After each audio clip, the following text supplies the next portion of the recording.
Telugu PMC ప్రేక్షకులకు స్వాగతం. Hi friends, మీరు గనక ఇప్పుడే మా ఛానల్కు వచ్చినట్లయితే మా ఛానల్ని సబ్స్క్రైబ్ చేసుకోండి. సబ్స్క్రైబ్ చేయడంతో పాటు పక్కనే ఉన్న బెల్ ఐకాన్ని క్లిక్ చేయండి. అనుపమ పరమేశ్వరన్ ప్రేమం సినిమాతో తెలుగు తెరకు పరిచయమైన తర్వాత వరుస సినిమాలతో దూసుకుపోతుంది.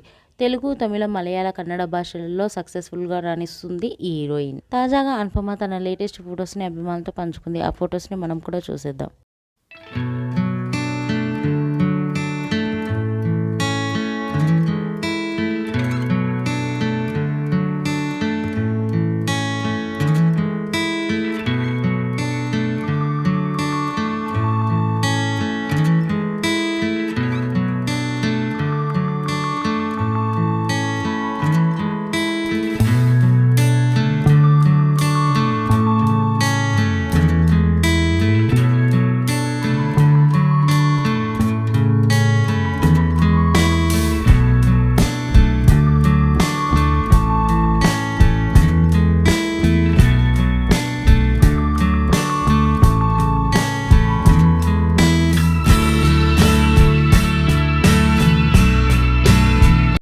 ఈ వీడియో మీకు నచ్చినట్లయితే లైక్ చేసి మరిన్ని టాలీవుడ్ లేటెస్ట్ అప్డేట్స్ మిస్ అవ్వకుండా చూడాలంటే తెలుగు పిఎంసి ఛానల్ను సబ్స్క్రైబ్ చేసుకొని పక్కనే ఉన్న బెల్ ఐకాన్ని క్లిక్ చేయండి.